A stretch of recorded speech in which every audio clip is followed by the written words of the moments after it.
Guys, on the web, am I audible?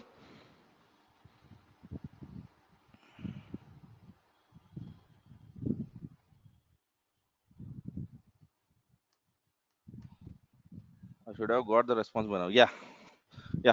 Thanks for that. Okay,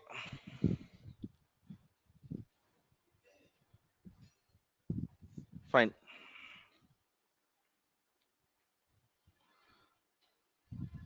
Okay, before getting into what DevOps is and what is that I'm trying to speak about and all of that, let us take some examples which we daily use, and based out of it, we will design the need for DevOps, right? So that we will have a right, basically momentum set for why we are doing DevOps.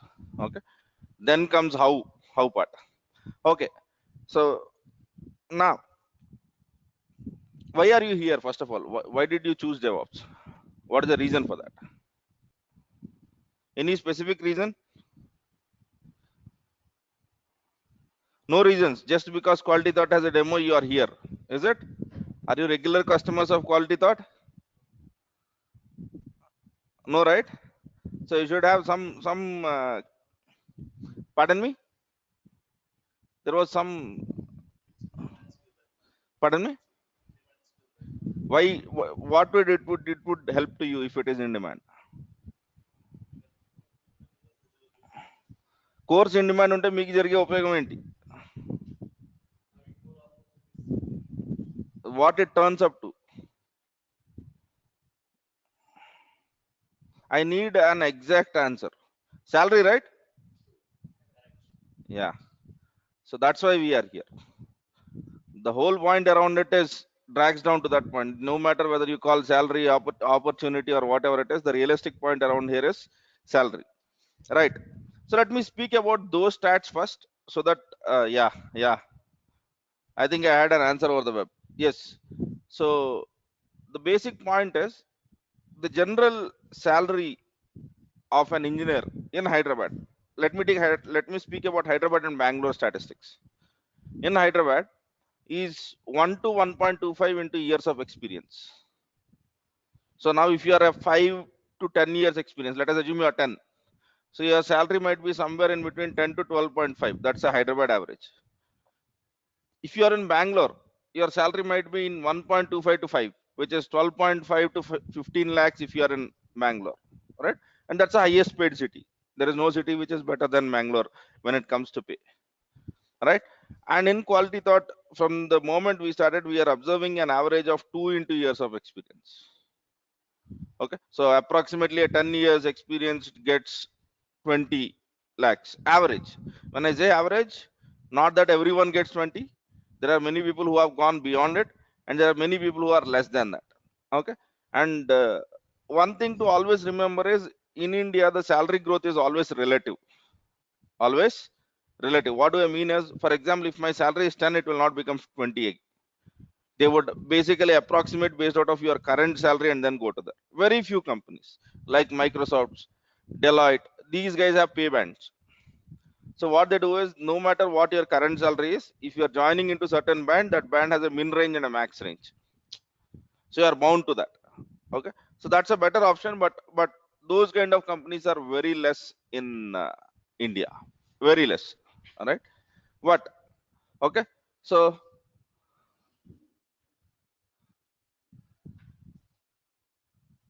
and Pawan, I think we'll do that at the end. Let me finish my part, and if you have any questions, then we can discuss about it. Right?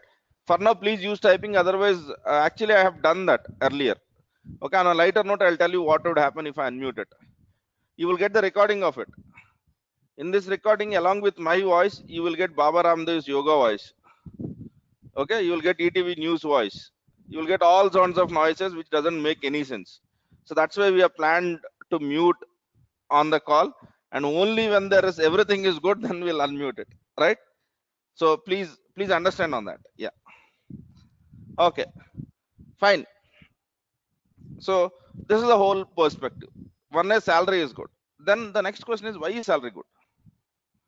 Okay, so I would say salary is better than dev now for DevOps. What is the whole reason for that? All right, so There are many sites for booking bus tickets. What is the site which you are using? Tell me one. Don't tell all. Redbus. How many of you, majority, is it Redbus or Avivus? Redbus. Why? Okay. Let me come back to the same question in a different domain. Okay. There are many sites for booking bus tickets. We go with, what is the famous movie ticket booking app? Book My Show. Why not just tickets? Why not Paytm tickets? Why just Book My Show? Offers is definitely not the reason, because you have similar offers. After some point, only when the app launches, right, you would have decent offers. But after that, you just go into anything, you'd have the same thing.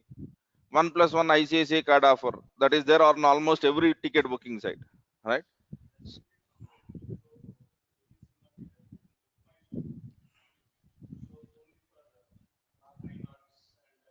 Yeah, but still we use Book My Show, right? Yes, marketing plus user friendly. Yeah, I think Suchitra is giving me all the right answers. Yeah, thanks Suchitra for that. The two cases which I have discussed, they are first into the market. They have came into the market first, so that's why they have the customer advantage.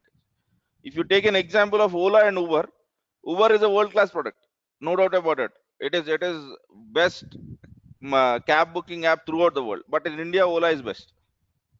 The only reason is Ola is launched few days or months earlier to Uber, and just because of those days it is still having its advantage of having market capture. And exactly this is what your organization wants. Okay, in very rare cases that the app that comes second crosses the first one. That has happened in the recent times with Flipkart and Amazon. Not, yes, Flipkart and Amazon. Amazon was launched later, but it has overtaken Flipkart, right? But it has taken some time. It has not happened just like that. For the Amazon to beat Flipkart, it has to go with a whole lot of strategies. Not every organization can do that. So if you take probability wise, any company which releases the products or features faster to the market always has an advantage. You can do this with any app which you are using. Swiggy is far better than Zomato or Uber Eats or Ola food or whatever it is. Okay, the whole reason for all of this is who launches first will always have the market advantage. And you and me as a DevOps engineer are being paid for basically releasing our applications faster to the market. That's the whole reason why your organizations are paying you better, because the work which you are doing might indirectly lead to business to your organization. Are we good? So now, without any technical terms, do we understand why we use DevOps? We use DevOps so that we can release our products faster to the market. Then why are we paid? We are paid because when we release faster to the organization, when we release faster to the markets, we will have, our organization will get a better market capture. That's the whole point. Okay, and to achieve this, what is that we do throughout this course is the other story. Right, now let me take up some of the examples which you daily use. Do you use Facebook? Yes. Do you use Amazon shopping site? Yes. Okay, let us assume that you are a developer of Facebook. You have developed one feature, code is ready, you commit the code, or you basically make the code available in some sort of system where developers put the code in Facebook. Okay, so your code has to reach to production, yes or no? Okay, so what is the time do you think it takes typically in your organization? What is happening? A developer writes the code, and by how much time will it be in production? Any guesses, rough numbers of what is happening in your organization? Months, right? If your company is good, completely agile, then it might be days, 14 days or 9 days or whatever it is. All right, okay. Facebook, a developer does the commit and it is in the Facebook application in 1 hour. Okay, Amazon does it in 1.5 hours. Are you seeing any errors on these sites? ఈ sites లో పెద్ద errors చూస్తున్నామా? For the applications which we are testing or which we are developing, we will see much obvious errors even though after months of testing. Yes or no? Right? So what is different here? So these guys have automated to an extent that there is no need of any manual intervention. Once the developer commits the code, okay, they have a process in such a way that it can test and tell that okay, everything is good, you can go to the market.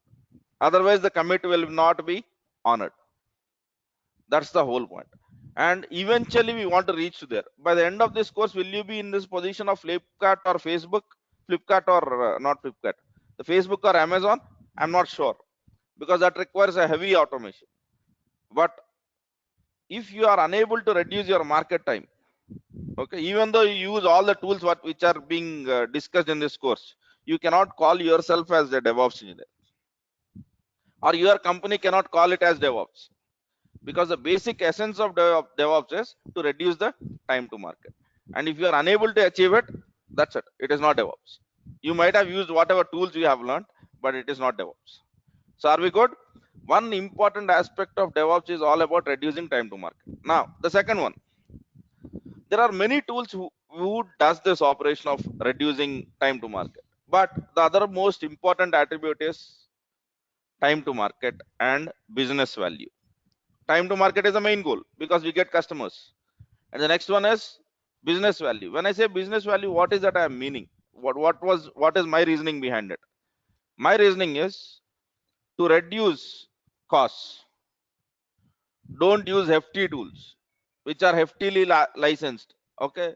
So let us assume that there are tools like AppDynamics which will cost approximately $500,000, and now you use it for monitoring. The problem is it return on investment?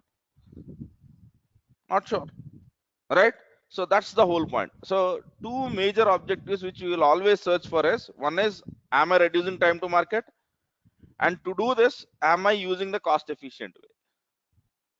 These are the two important objectives. That's why in the DevOps world, rather than the commercial tools, open source tools are popular. You can have a look at it. Any tool that is popular in DevOps world is mostly commercial and mostly open source, not commercial. Okay. So two important goals: faster releases, less costs. Okay. Technically they call it as time to market, reducing time to market and increasing business value. That's it. These are the two major principles of DevOps, and we are bound to increase it. Okay, fine. So generally what would happen over here when we say less costs? Okay, so our role rise in, also if you are starting a DevOps process, okay, not everything is new in DevOps. Similarly, not everything is old in DevOps. Okay, because we are trying to, what we are trying to do, we are trying to reduce, on a very simpler note, what is that we are trying to reduce? Developer, oh sorry, let me do this. Developer writes code, this is for sure, right? All of you agree with that? Yes. And after this, steps to make it available in production, right? If you want to reduce this time, the second part, okay, you have to automate it. Okay, so that's what we are doing. Once the developer writes the code, whatever it takes, okay, or whatever the processes which your companies follow, we try to automate that. And since there is no single tool which does all of this automation, we try to use the tools based out of the phase which we are in. Okay, today I don't want to go with my general PPT discussion. Okay, I have a general PPT where I generally discuss about what are the different things of DevOps and all of that. But today let us be logical. We are basically trying to achieve these two things. So are we clear? So when does your job start? Immediately after your developer finishes your code, then you are responsible for making it available into whatever it is. Okay, so For this, what are the different phases? Okay, shall we draw them? This is not at all a technical stuff. Anyone who knows about development or testing or anything can tell about it. Okay, first, developers write code. I'm not getting into the design phases. How do you write code based out of some design documents and all of that? I'm just making it simple. Developer finishes the code, and after that, what happens?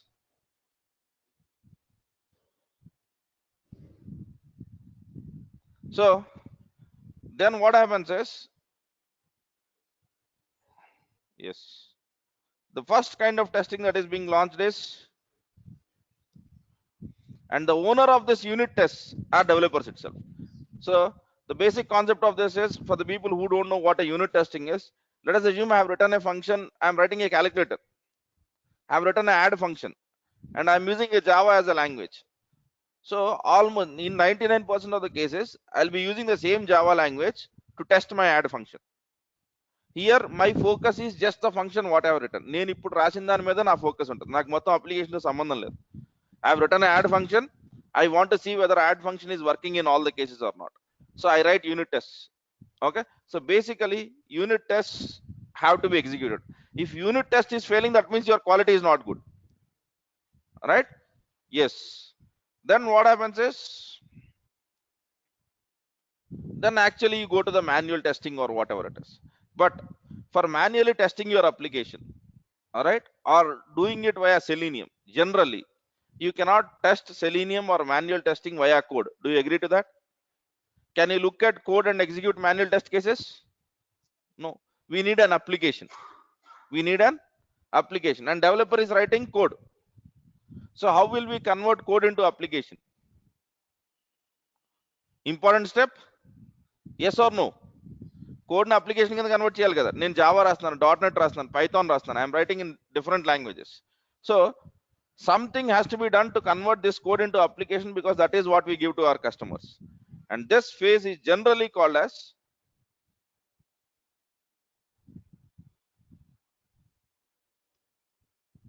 build and package. So in the case of based out of a language, you have a different build tool. Based out of your application environment, you would have a different packaging tool. So for example, if my application is a web application, right, so I might end up just by creating a zip file. If my application is something like Google Chrome, I have to create an installable. So it depends on what you are developing. So build and package, right? And then we give this build and packages to our local testing teams, right? They execute whatever tests they want. Okay, so this could be system tests, performance tests, Selenium testing, whatever it is, whatever your manual testing or an automated testing is, has to be done. So we have to build and package. And testing team, so build and package, what testing team will do? They would install on a machine, right? So I'm just changing this into one more way, which I would call it as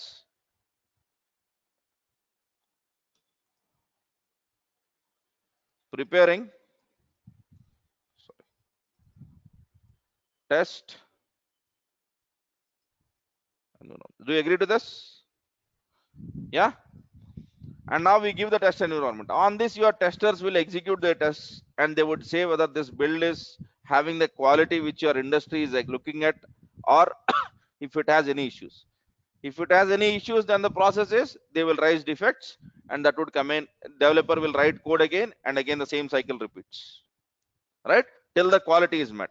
And now, once everything of this is being done and all sorts of testings are ready, then what would happen?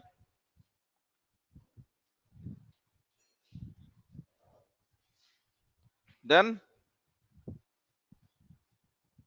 we deploy to, I should call, we deploy to staging environment first, or pre-prod, or UAT, whatever you call it. Okay. Once everything is ready from here, then we deploy to production servers.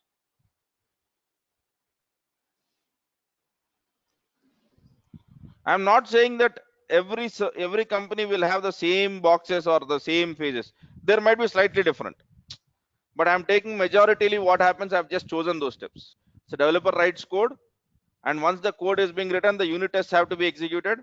Okay, and then the environment has to be built, then the build and compile or build and package has to happen. So Java application has to be converted into a war file.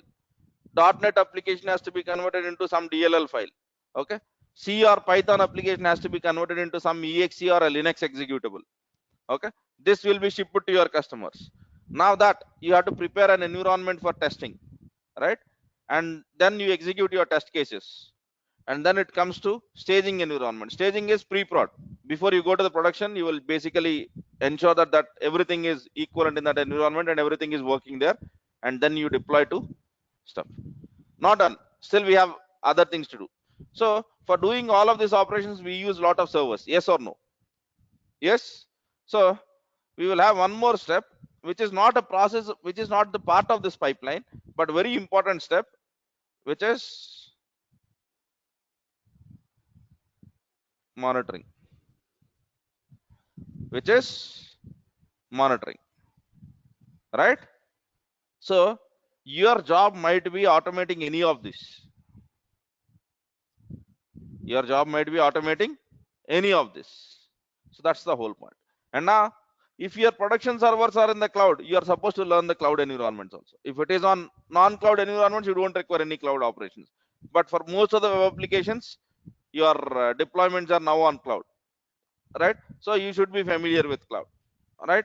So this is the whole stuff which we do, and for this we learn tools which help us in sorting out some of the aspects. Are we good? Yes. Okay, now let us individually look for each phase of this application. What are the different tools which we are going to learn, for doing which what is going to be our tool, so that we know what we are learning. Okay, so this phases, do we have any doubts? Simple, right? And very logical stuff. ఇందులో పెద్ద technical గా కూడా ఏం లేదు. Developer రాస్తారు code, ఆ తర్వాత unit test execute అవుతాయి.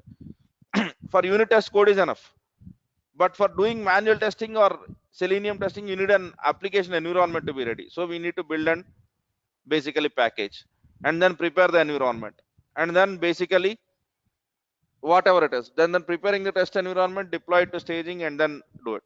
And each box might have different various areas into it, but I want to be simple today, right? So now let me look into questions from the web, if I have any around this stuff. Yeah, yeah. Okay, now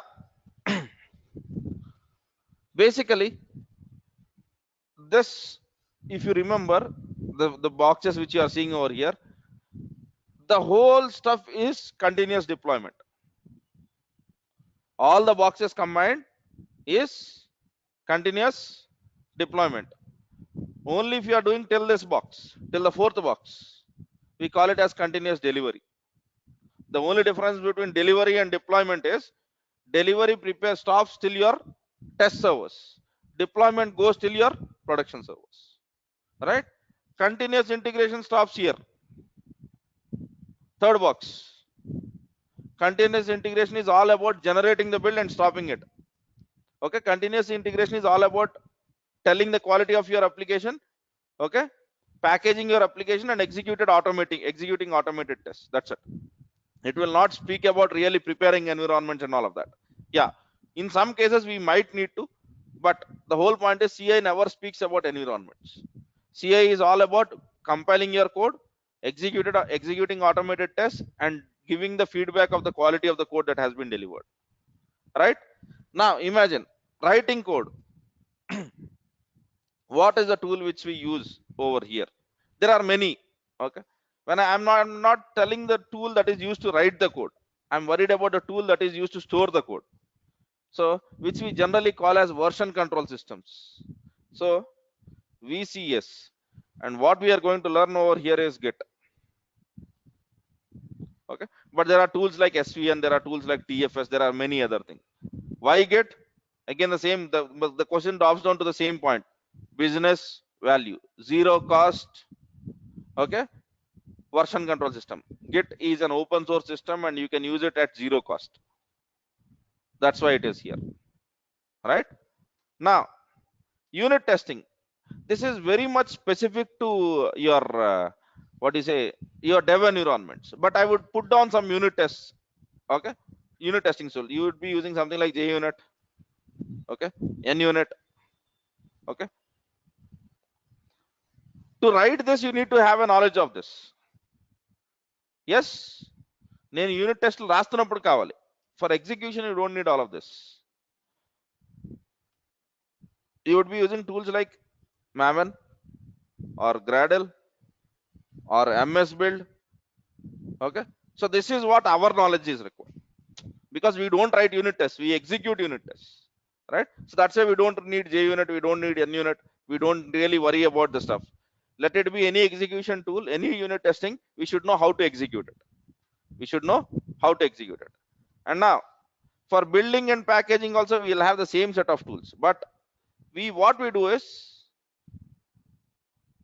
I don't think so I can draw a dotted line, but let me try to draw a very slimmer line around this.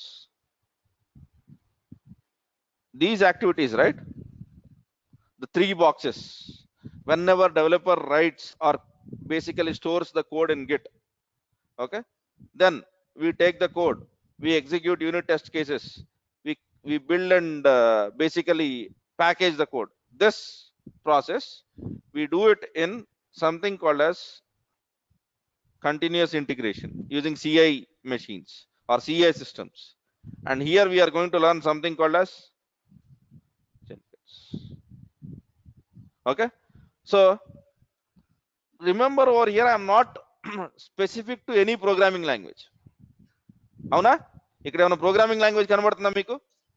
So any programming language will have the same steps. Okay, the only difference is how you execute unit tests, how you build the code, how you package the code changes, and you don't need to know all of them, you just need to know what is the command that is being used. Okay, so I'm not specific to any technology, so we'll use Jenkins. And also we need to give code quality, we need to give code quality. So for analysis of code quality, I will call it as static code compilation. Static code compilation means developers write the code, and if there is any tool which looks at that code and tell that it can be improvised, okay, that is a good thing to be done, because every time manually reviewing the code might not be possible. Okay, especially in these kind of faster environments, every time reviewing each and every line of the code for every aspect, no. So what we do in DevOps is, for routine checks we use static code compiler, and we do manual review for algorithmic check for whatever business logic which you have developed, not for really the language specific best practices. All of that are brought in by tool. There are many tools, but the popular one is SonarQube. Are we good? So by the end of today's class you should know why Git is used, okay, and why Jenkins is used. The responsibility of the Jenkins is these 3 dotted lines which I have tried to draw. That is the basic responsibility of Jenkins, right? So it picks up the code from the developer, it executes unit tests, and it gives you the your application in a packaged format, right? So apart from that we will also learn something called as a repository. Okay, every day you are building packages. Okay, every day you are building packages, every time developer writes the code you are getting a package. Where do you store it?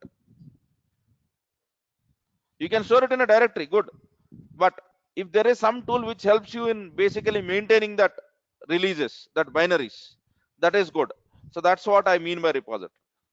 So and this, for this repository we would be learning tool called as artifact. Simple. So till here are we good on tools? Do you understand why each and every tool which is written over is used? We have Git, okay, we have Jenkins, we have SonarQube which tells the quality, and we have Artifactory which stores whatever we are building every day, so that whenever we want any version that has been built we can go and ask Artifactory. Simple, right? Now there is something called as preparing test environment. Here there are 2 challenges. When I am saying preparing test environments, Okay, are you speaking about creating new virtual machines and then installing software and then deploying your application? For example, I want to deploy a web application which is developed in Java. Yes, let us assume that is what we are trying to do.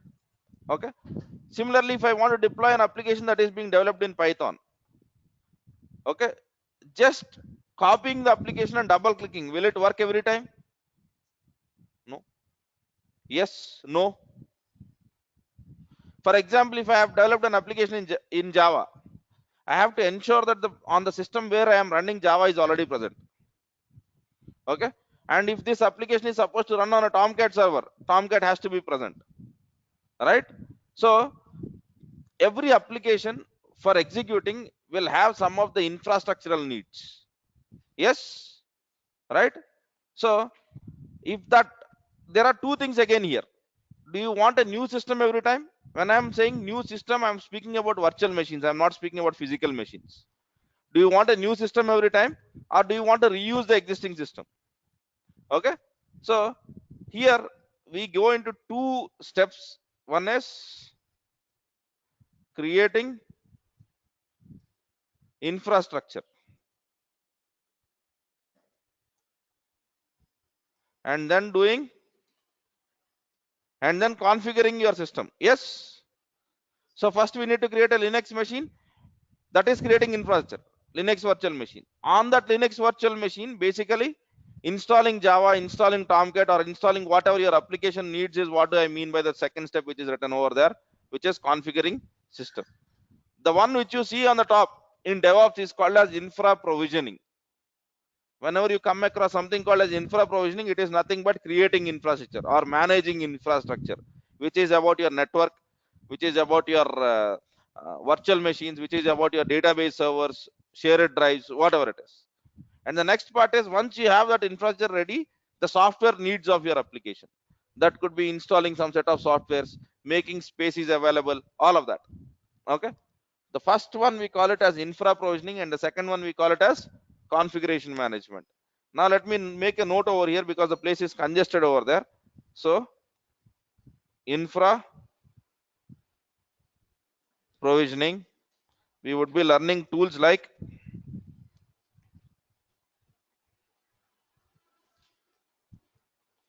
Packer and Terraform, right? And configuration management, we would be learning tools like Ansible or Ansible and Chef. It is not R. Actually, I've just written R because organization uses at least one of them, not both. Right? So our preparing test environments is done by these tools. And by the way, Jenkins calls them at the, once you finish your DevOps and you are good at all the tools, right? All of this is triggered by Jenkins. All of this is triggered by Jenkins. Okay. And the best part is, even if it is here or here, the same tools are used. Yeah, because we are seeing, for example, preparing test environment and then deploying to staging and then deploying into productions. If you see, all these three boxes will have same steps. Avuna? The only difference is servers are different. Okay, and in your production and staging servers are good, but in your test environment the servers are okay, not so good, right? So the only thing that differs is we write the script once and we use it 3 or 4 times depending on your processes. That's the whole point. So these are the set of tools. Now what is left? Monitoring. Yes, very important aspect. So here we would be doing two kinds of monitoring. One I would call it as system monitoring, and for system monitoring we'll be using tools like Nagios. And then we would have application monitoring, and for here we would be basically using Elasticstack. Okay, Elasticstack is Elasticsearch, Logstash, Kibana, and Beats. Right? So this is going to be our journey. Okay, this is all Wonderful. And this is all virtual machine deployment. This is all virtual machine deployment. But a new thing has popped up now. But there is a new thing that has came up in the industry which is very much popular. That is called as, I don't think I have space somewhere. I'm writing over here. It's okay, right? Yes. That is called as container. And for this container, we'll be learning Docker. And for orchestration, I'll come back to what that orchestration means. We'll be learning Kubernetes. Okay. So now, if it is Docker, okay, while you are building and packaging, you will not be building language specific stuff. You will be building language specific stuff, and along with that, you will be building a container image. And then you give that container image to Kubernetes. Done. There is no need of all the other steps. Are we getting the whole point? So normally, build and package. Build and package will give you the Java output. If you are building a Java application, you will be getting a var. No matter whatever user application, in build and package, rather than giving a language specific deployment, what we build is, we build it to a container, Docker container image. And that Docker container image, give it to Kubernetes. Okay. And there is no need of creating infrastructure and all of that. Kubernetes is already a hosted solution in many clouds. For example, if you go to Google Compute, there is a Kubernetes solution. Okay. So give your container files and Kubernetes file to Google Cloud or Azure or your in-house Kubernetes deployment. Your application is up and running. That's the newer way of deploying applications. Okay. And especially this boils down to one important point, which is called as microservice. Okay. If you have some contacts with your dev community, you can ask what they are working on, and you might come across all the people who are working on new features or new applications are working on something called as microservice. So what is a microservice? Let me tell you what would happen. Let us assume that you are building a e-commerce website, and you have built the Java application, a var file for e-commerce application. Wonderful. Now you have basically run the marketing campaign saying that whoever joins my e-commerce, I will be giving cashback. Yes. So then what would happen? There will be many registrations that would occur on your application. Okay. Let us assume that your application is being, I'm using the other paint. Your application is being deployed in a server. Okay. And every server will have something called as concurrency limit. It can say that parallelly I can access 500 users or 5,000 users, whatever it is. Okay. There is a limit for every server. Okay. So I'm putting the default limit. So default limit of servers are generally 5,000 in many cases. So it can parallelly take requests from 5,000 users. If 10,000 come, 5,000 requests will be serving and 5,000 requests will be waiting. Okay. And generally these servers uses HTTP protocol. Yes or no? For accessing Facebook, what is the site URL which you give? https://facebook.com. Or you use Amazon, the same thing. Okay. All of the web are hosted on protocol which is HTTP. HTTP has one important point. HTTP has something called as timeout. HTTP has something called as timeout. Let us assume that I have typed something called as google.com. So while sending the request, my browser says I am sending a timeout value of 20 or 30 seconds. So what would happen is, if for 20 or 30 seconds, if your server doesn't give back any value, then the Chrome will say that the page is not responding. Your response has been timed out. This is the error what you get. Now your 5,000 requests are waiting. So all of that 5,000 browsers might get an error message which is response has been timed out. Exactly this is what has happened on your Flipkart's Big App Day. Do you remember? In Flipkart, when the first time the Big App Day was done, the pen drive was given for 1 rupee. How many of you have got it? మీకు వచ్చిందా? మీరు మూడో వ్యక్తి అండి, చరిత్రకి ఎక్కారు మీరు. I'm asking this question for the 3 years and you are the third person. So if didn't we tried? Most of us tried. But why we didn't got it? Because our request was in the queue. Our request was not being put in process state. That's the whole point. So to solve this, what will do? What will we do? Pardon me? And the potential, that's the exact point. There are two ways of doing it. I'm coming back to that point. Whatever you have assumed is right. Okay. So the point is, why don't we increase strength of our server? Okay. And in increasing strength of our server, there are two ways of doing it. Your laptop is not working faster. What will you do? Increase the RAM. This is called as vertical scaling. When you increase the power of your same system, that is called as vertical scaling. Okay. But the problem is here we have something to do with network. No matter how much you increase the CPU utilization, there will be some network which will be same. So what we do is, rather than increasing the power of the same system, you can bring in one more system which does the same thing. Make sense? Rather than increasing the power of that system, what I would do is, I would bring in one more system. This is called as horizontal scaling. Okay, you can follow whatever makes sense. Ante me request ప్రకారం మీ application లో ఉన్న problem ప్రకారం you can choose any approach. You can either go for vertical scaling or horizontal scaling. Now let us assume that the company has chosen for horizontal scaling. Okay, and in our scenario, what is happening? Registrations are more. Okay, and then we have increased our application. And if let us go back to our application, does our application just have registration, or does it have many? మన application code లో only registration logic ఉందా, ఇంకా చాలా ఉన్నాయా? It is an e-commerce application. It has many things beyond it.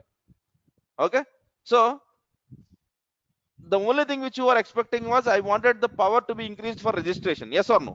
Logically speaking, I wanted the power to be increased for registration. But what is it I am trying to do? I'm increasing it for my complete application. So this was okay for many years, but now it is not. But now it is not. So what companies are doing over here is, rather than having a one single large application, they are breaking this into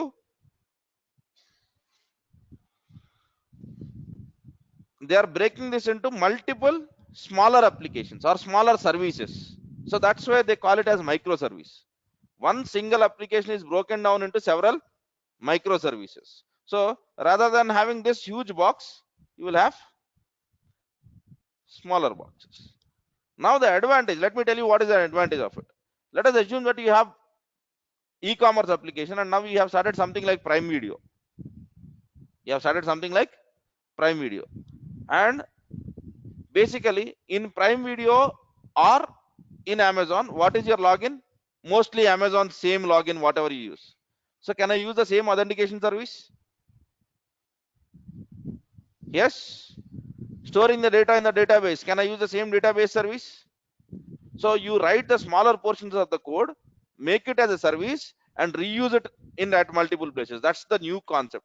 Okay, so breaking down your application into smaller services which can run on their own is a microservice. Now let us assume that we have this is a registration service, and this is a ordering service, and this is a shipping service. In our case, there is no need for me to increase O and S. I can just simply bring in one more R. My problem will be solved. Okay, and the compute power that is required is very much less. Okay, bringing one more server is costly, but bringing one more container, which are bringing one more microservice, is much cheaper. That's the whole point. And for you, if you want to realize these kind of deployments, you need to think about something called as containers, and to be very specific, which is Docker, and increasing these containers, right? Increasing R, increasing O, increasing S. These things are done by something called as very important area. Okay, so in this we will be covering Docker, Kubernetes on Azure, Kubernetes on Microsoft Cloud. Yes.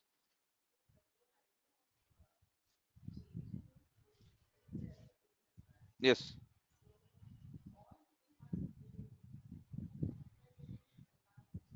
Yes.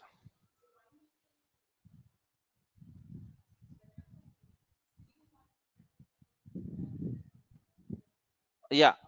In some cases you can argue that that is good because you will have minimal management. Okay. Now the problem is I can use the same server, one server, and I can host 10 R services. Okay. Now you look at the hardware cost. So నేను నా దగ్గర ఒకటే server ఉంది, ఆ ఒకటే సర్వర్లో నేను రెండు ఆర్లు పెట్టుకోవచ్చు. ఇంతకు ముందు కుదురుతున్నది. On one server I cannot have two registration services, but now I can have only one physical server or one virtual machine, and on that I can have 10 or 15 hours.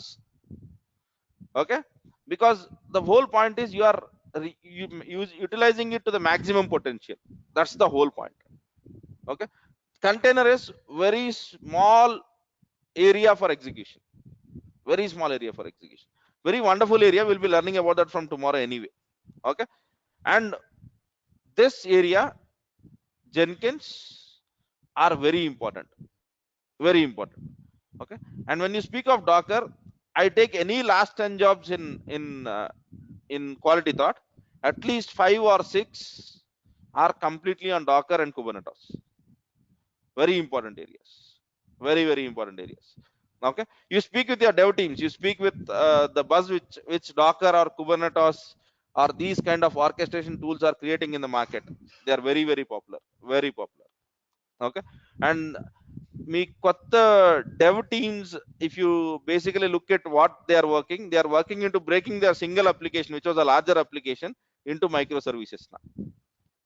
Okay, this is very popular if you know about something called as REST API or API services. Okay, now there is one more area why it is important. I will tell you the actual reason also. Earlier, whenever we were developing applications, our development was very much focused towards browser based applications. Yes, now we need to give mobile apps. Okay, slowly IoT is also coming into play. Okay, your water purifier RO will make a request to the service agent once your RO is not doing good. How is all of this realized? How can all of these things be realized? Okay, so basically if you want even a smaller devices to call to your application, okay, you need to support something called as REST calls or HTTP APIs. Okay, even that is one of the reason for breaking your application into smaller services. Right, I'll discuss about all of this. This is a wider area to discuss, but on a very simpler note, you can break your application into multiple smaller pieces, and whenever there is a need for increasing, there is no need to increase all the application. There is, you can selectively choose that. Okay, now registrations are happening, so I'll be increasing registrations. Tomorrow when sales are happening, I might be increasing, I might be scaling ORS, then R might not be required. That's the whole point. So you can scale selectively rather than the entire application. That's the whole point. Are we good? Yes. Now at least do we have an idea of what is that will be doing in a typical DevOps engineer's life? He could be doing in one of the, he could be working in one of these boxes. Okay, DevOps engineer day to day workflow, here whatever boxes which you are seeing, he might be working in one area. Right? Are we clear? Good? Yes. Okay, fine. So I think this is what I had. Okay, so I didn't wanted slides today because slides are very much like managerial discussion. Just wanted to have start with a non-technical look at something which is technical. I'm not spoken terminologies. నాకు తెలిసిన terminologies ఏం మాట్లాడాల, నేను మాట్లాడిన ఒకే ఒక terminology container అనుకుంటా. Right, apart from that I have used a very simple layman's terms. Right, so this is what we do, and for doing this, most important thing is in DevOps you get packages or you get salaries when you come to classes daily. Avuna? No, when you practice daily. Daily attendance sheet maintain, that's your responsibility and your career. Right, in DevOps the only way to crack a job is practice and practice hard, because DevOps interviews are not very much interview questions based. Okay, so generally we have a habit of looking at interview questions when you go to interviews. Right, try it with DevOps, you will never get the same questions. Okay, if you are getting interview questions means the person who is asking interview doesn't know what is DevOps is. Okay, okay, because let us assume that I am working right now.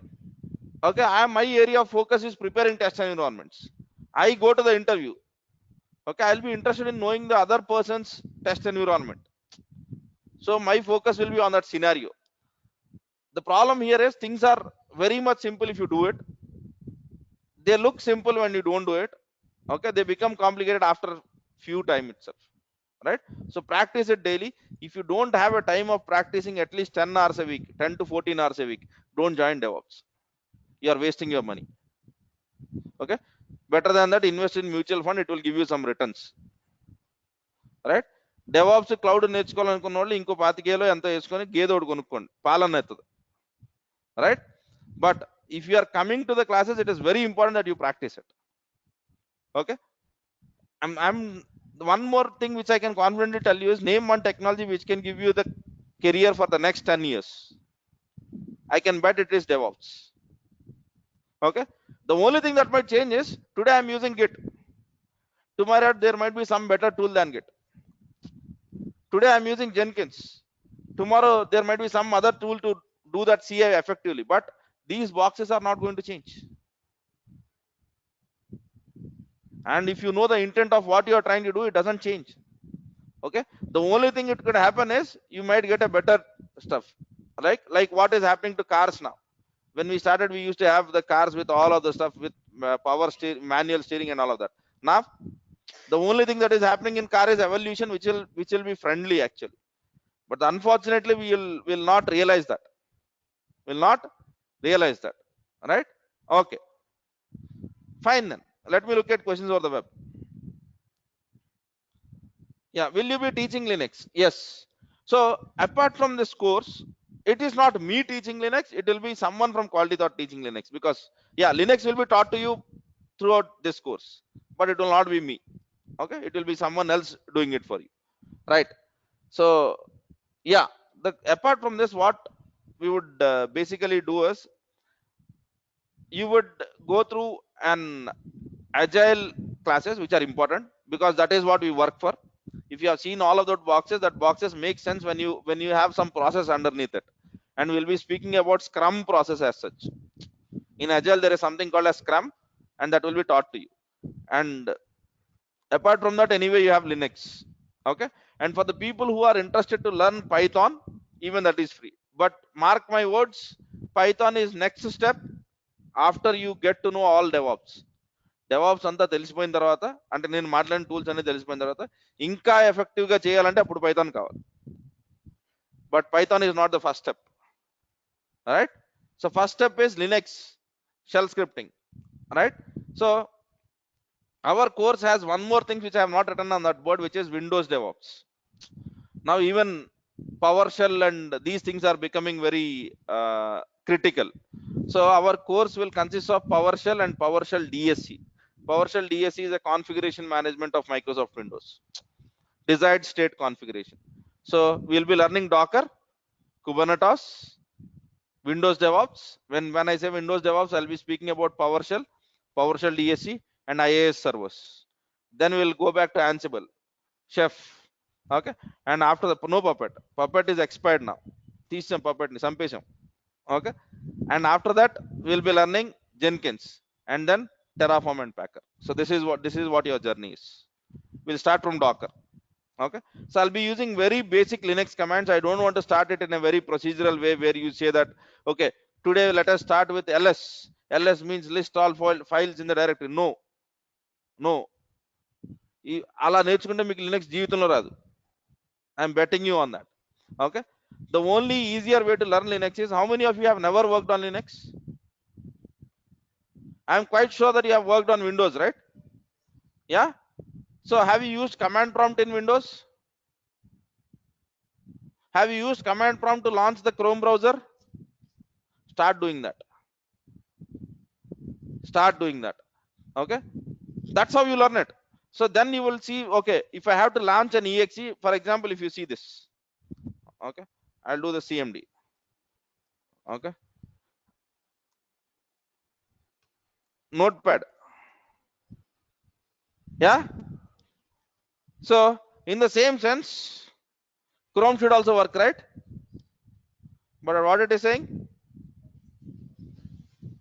So if you identify the error of this, or if you go into the deeper steps of this reason why it is failing, why Notepad is working and why Chrome is not working, then you will come across an important environment variable called as path. Okay, to your system in the path environment variable, Chrome path is not added, Notepad's path is added. So then you will be learning one more concept, which is environment variable and a variable called as path. That's it, right? So start from here. Me Linux పెద్ద దూరం కూడా ఏం కాదు, right? Once you start basically getting used to any command, any terminal, getting into Linux is simple. But if you are used to mouse clicking, okay, please avoid that. Okay, I know it is a difficult stuff, but once you start using command line, you will never like UI, right? Okay, so we'll be looking into not this, but we'll be looking into PowerShell. This is a new Microsoft's what is a scripting tool. Earlier we used to write batch files. Now if you look at most of the Microsoft stuff, they use PowerShell files, PS1 files, and would be learning how to write the shell scripts or PowerShell scripts over here, okay, along with shell scripting, right? So we'll learn both. And by the way, PowerShell is now available on Linux also. PowerShell core is available on Linux also now. So if you want, if you are good at one, you can apply the same stuff for the other operating system, right? Okay, now let me get into the questions. Okay, do we have any DevOps tools for mainframe applications? See, I'm not sure, but this area is not, is still under research, because um, not many mainframe applications are active under active development. I would say mainframe applications are not there is a very big mistake, but mainframe systems in the active development are very much specific to some organizations like IBM. Okay, and basically they, and if you know IBM, they generally don't make anything which is public until they release it. So not much buzz on that, but I've seen 2 or 3 conferences where it is still possible. All right, okay. So will Kubernetes decides like how many containers does it need required? Yeah, Kubernetes can decide it if you tell Kubernetes. The question is, can Kubernetes decide how many containers does it launch need on based out of the performance? Yes, Kubernetes can do it, but to Kubernetes you have to tell it. And while learning Kubernetes, we will learn how to speak with Kubernetes so that it does our job. Okay, it will not do it automatically. We have to tell Kubernetes to do it. All right.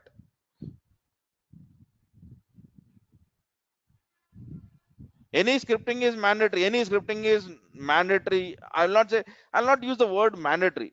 Any scripting is very much required. Very much required. Because we are automating this stuff. Yes or no? All the boxes. And whenever you are automating, you should know what are manual steps first. That is a prime requirement. And next, the manual steps which you are doing will be converted into some sort of script. All right. So that's the whole point. That's what we do. Right. We need to create by practicing AWS account. Yes. Yes. Okay. So can you, when HPO, I didn't got what it is. Okay. I'm very bad at abbreviations. So if you can expand, I think I can probably answer. Okay. If not, I can tell I don't know. All right. Okay. I'm a Linux admin. Yeah. So fine. Why both Azure and AWS courses are involved, I will be speaking about that 15 minutes from now, because after this I have a cloud demo and my complete focus will be on that. All right. Okay. What is the role of Kibana? Kibana is a UI which can show you analytics, monitoring results. Yeah. Any other questions? Are we good? Okay. So for the people who don't have a time to practice, I'm telling you again. Okay. Just have a look at this image. You already understand what DevOps is, what people do in DevOps, you can't learn DevOps because you don't have time. Okay, DevOps requires some time. Okay, కానీ career మాత్రం బాగుంటుంది, that much I can guarantee. But if you practice, okay, just because you come to classes daily, you don't get job. You will get job only when you are practicing this stuff, right? Okay.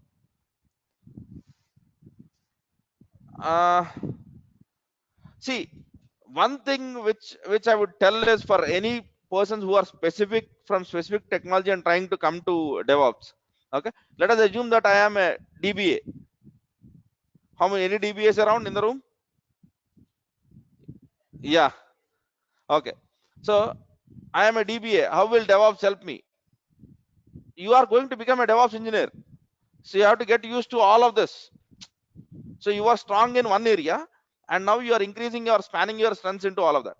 So you cannot learn DevOps and still be DBA. అది గుర్తెట్టుకోండి. I am a SAP admin, I am an SAP basis guy. How will DevOps help me? DevOps will help you to become DevOps engineer. You are no longer SAP basis or whatever specific technologies which you are trying to do. So my answer for you is exactly the same thing. Okay. Yeah, the whole point is, throughout the week you get to ask questions by this. Okay, and if you have anything which you want to speak to me, you can call to Quality Thought immediately after the class. I'm available over here. And anyway, for the people over here, I'm obviously here. And on Saturdays we have classes from 7 to 10, right? Obviously. And from 10 to 12 I am here lying down without having any work. You can, if you have anything specific, you can call to me. Okay, and apart from that, if you, while practicing, you might get some issues, so we maintain a GitHub page where you can raise your concern, saying that I'm stuck at this point. So either me or lab assistant or some of the other DevOps engineers who have learned from us will try to help you out. That's the whole point. That's how we work on it. So that we have started quite recently, because we wanted even the people who know to participate. Earlier we were just asking to send mails. ఒక mail ID ఇచ్చి దీనికి send చేయండి, మేము మీకు response ఇస్తాం. But eventually what we do right now is we use something called as in GitHub, we have our own repository. There we basically, you can raise your issues. Okay, and those issues will be addressed over there. Okay, because if someone else asks the same question, you already have an answer there. So we are trying to build something like Stack Overflow, right? Not very Stack Overflow-ish, but yeah, something based out of our budget, right? PowerShell is licensed? No, it is already available or installed whenever you have Windows 7. From Windows 7, PowerShell is part of your operating system. There is no license around it. PowerShell is a free tool which Microsoft has to obviously give, right? Yeah.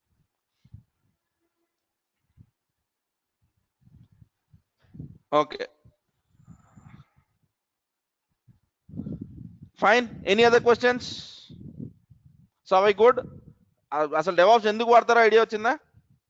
Okay, and typically what a DevOps engineer does in his day-to-day life, any boxes, in whatever boxes which I have drawn, any one box, right? I'm planning to my start career after a long gap. Can you please guide me in resume preparation? I'll basically, resume preparation, how I deal is, all of the stuff which you need to write in a resume, I have already put it in. So for example, in resume you write two important things. One is professional summary, the other one is roles and responsibilities. Okay, I've broken down, I've put a PDF in our blog which basically tells what has to be written. Okay, resume I have not put it as such directly, because I will tell you what has happened. In our institute, ETL testing is very much famous. Okay, and for that the sir has given the resume. And now if any of our Quality Thought student goes to the interviewer comes to know that he is from Quality Thought. Can you tell me how? ఇచ్చిన resume లో పేర్లు మార్చి పట్టుకెళ్ళిపోతారు. So that's why I don't want to do that mistake. So that's why I've decided. But what I will do is, using that, you can prepare your resume, and then we can have one-to-one discussion of what has to be corrected and what has to be done. That I can help you. Yeah. Lots and lots of money in US for DevOps. Yeah.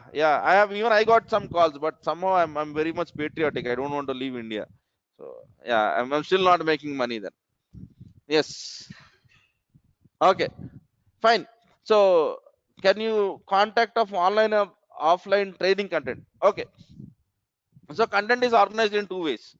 One is the daily stuff which I basically use in the class.